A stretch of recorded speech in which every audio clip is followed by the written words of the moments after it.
Halo teman-teman, salam sehat selalu untuk kita semua, salam sejahtera. Dengan saya Bung Ropan, dan hasil yang luar biasa terjadi di Anfield, ini dalam lanjutan di Liga Premier Inggris, ketika The Reds Liverpool yang sempat unggul 3 gol, kemudian dikejar oleh Spurs, dan disinilah terjadi pertarungan dramatis yang diakhiri dengan gol Diogo Jota untuk memenangkan Liverpool di Anfield. Ini 3 poin bagi pasukan Jurgen Klopp sehingga mereka bisa mendekati di zona Champions. Mereka berada di peringkat kelima untuk sementara, tertinggal 7 poin di belakang MU yang dalam pertandingan bersamaan sebelumnya, sebelum Liverpool menang dramatis melawan Spurs, MU juga sudah mencetak kemenangan 1-0 melawan Aston Villa di Old Trafford lewat gol Bruno Fernandes yang membuat mereka itu mampu untuk bisa menjaga jaraknya 7 angka di atas Liverpool, di mana mereka berada di peringkat ke-4 di zona Champions. Dan selain pertandingan dramatis yang berlangsung di Anfield antara Liverpool dan Spurs, juga sebelumnya ditandai dengan City mengkudeta, ya, mengambil alih posisi puncak klasemen sementara di IPL dari Arsenal yang turun di peringkat kedua dengan selisih 1 poin. City masih menyimpan 1 laga lagi dibanding dengan Arsenal. Sekarang City dengan 76 poin, Arsenal 75 poin.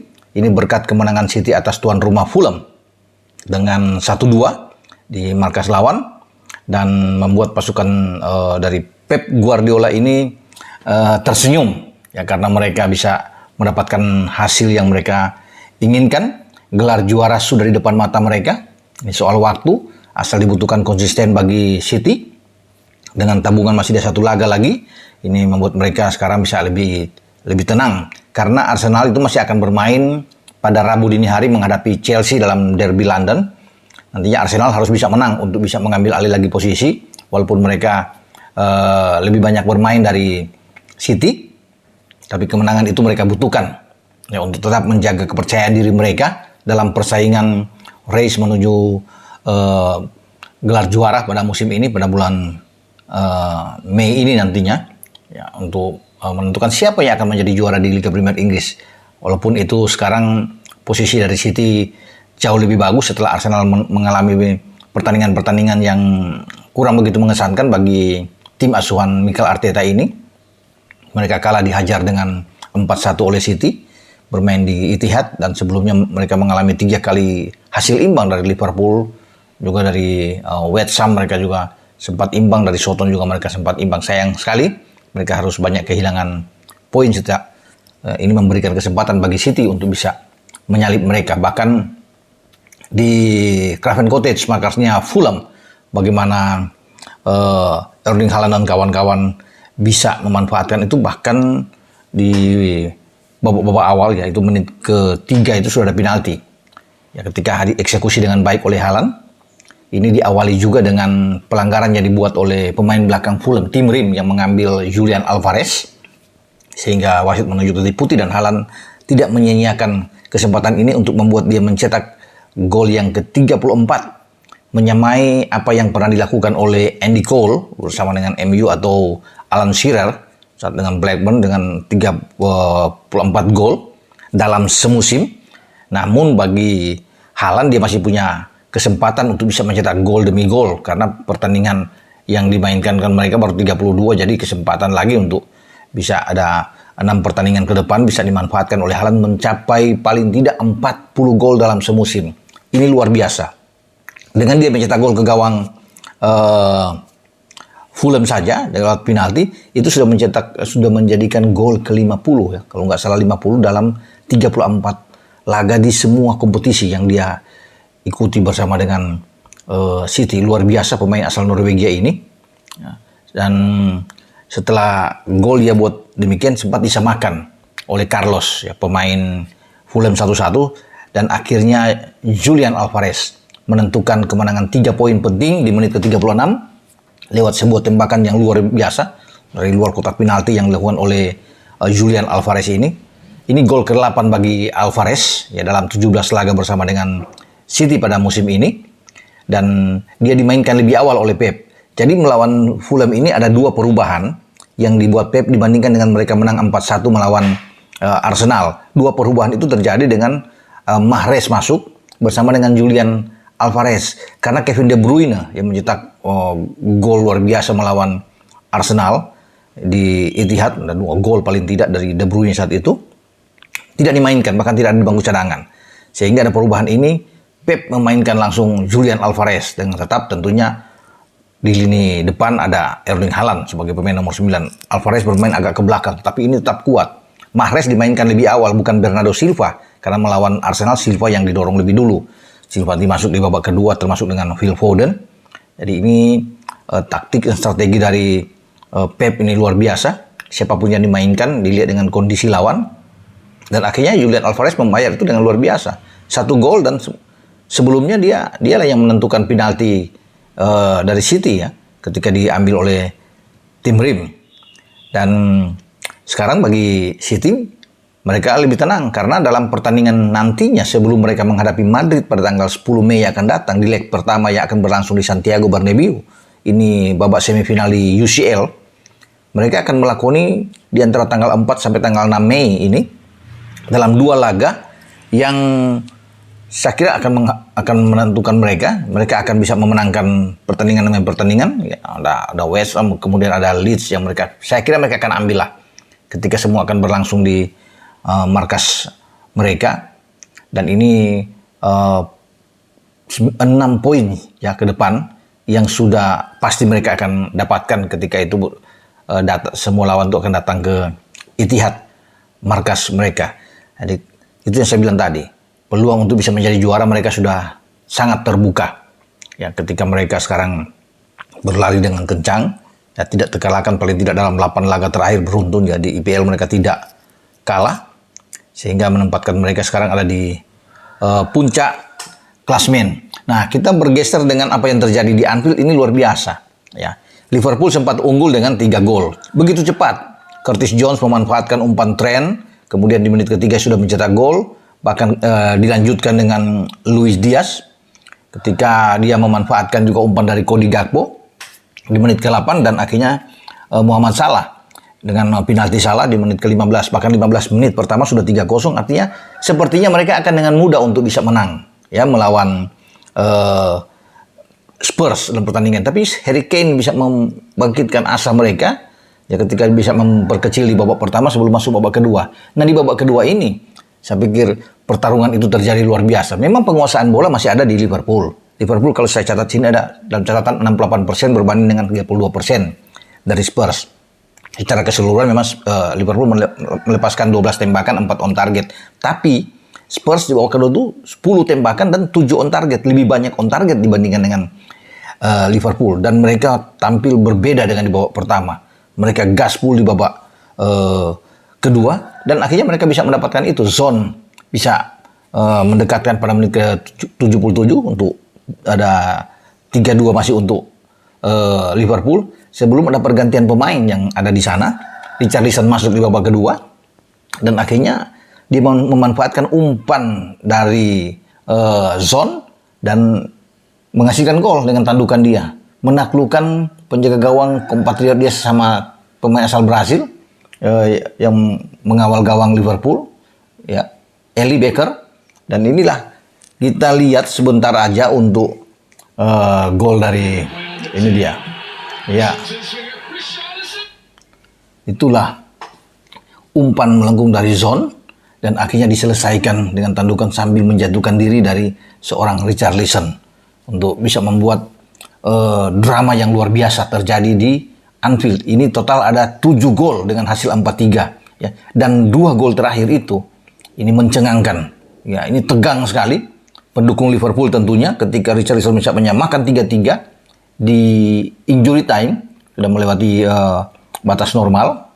Karena itu terjadi di menit 90 plus 3 ya kalau bisa dilihat. Tapi beberapa detik kemudian Jota bisa menentukan kemenangan bagi Liverpool. Ini menjadi gol kelima dari pemain asal Portugal ini bersama dengan Liverpool dengan 4 assist yang dilakukan dalam 17 laga yang dia mainkan. Dan Jota bisa mencetak di 90 plus 4. Tapi ini kita lihat ya, gol yang ya,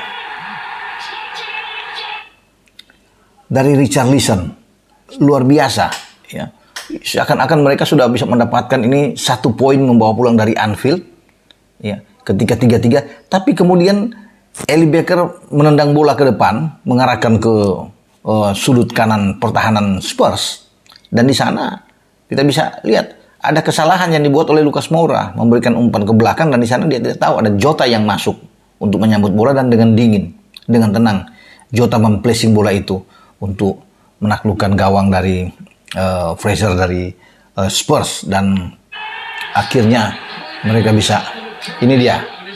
Ini dia proses gol balasan sangat cepat. Ini yang saya bilang dramatis yang terjadi di Anfield, dimulai dari Eli Becker yang ke depan dan akhirnya dikontrol dengan baik. Ada kesalahan yang dibuat oleh Lucas Moura, dan ini dia memberikan ke belakang, dan akhirnya ada Jota di sana. Jota menyambut bola, menggiring ke dalam kotak penalti, dan dia melepaskan dengan tembakan kaki kiri yang menaklukkan Fraser dari penjaga gawang Spurs, dan mereka bisa mendapatkan itu. Jurgen Klopp itu dengan kegirangan melakukan selebrasi dengan gol ini, ya, bahkan itu di hadapan ofisial keempat di Anfield, ya, karena samping girangnya, senangnya Jurgen Klopp. Dan setelah habis selebrasi itu dia cedera, ya, hamstring kena dengan apa yang terjadi dengan Klopp. Ini pemandangannya menarik, dan Anfield itu akan bergetar, ya. Hugo Muru, ya, menyambut gol dari Diogo Jota ini, karena ini terjadi sangat-sangat, ya, krusial dalam pertandingan ini. Kita bisa lihat, ya, ini dia Jota bisa menentukan kemenangan bagi Liverpool. Ya, Liverpool ada peringkat kelima dengan 56 poin saat ini. Ini menjadi kemenangan ke-16 mereka dalam 33 laga, 8 imbang dan 9 kali kalah. Namun ada tren positif dari Liverpool, ya. 4 pertandingan beruntun mereka lewatkan, itu luar biasa dengan 12 poin. Jadi mereka konsisten sekali. Nah, ada pemandangan juga yang menarik dalam pertandingan ini ketika Klopp memainkan, ya, tetap pasti dengan 4-3-3, karena peran dari Trent itu luar biasa. Jadi dia selalu bisa masuk ke tengah ketika mendapat bola. Padahal Trent kan tidak tahu di bek kanan. Ketika Trent masuk ke tengah, bahkan dia sering mengisi posisi di gelandang dan lebih bertahan. Ya, dan dia krusial sekali, ya, selain ada gol pertama umpan dia yang dihasilkan oleh Curtis Jones menjadikan gol. Nah, pada saat bertahan ketika lawan itu, Konate yang akan bergeser ke kanan, Trentnya akan masuk ke dalam. Jadi ini suatu hal yang baik kalau bisa melihat bagaimana peran dari Trent Alexander-Arnold, terutama bagaimana dia bermain dari di babak pertama, ya, lebih banyak masuk ke tengah, ya. Ini luar biasa, ya, di antara apa yang dilakukan oleh Jurgen Klopp dengan penempatan seorang Trent.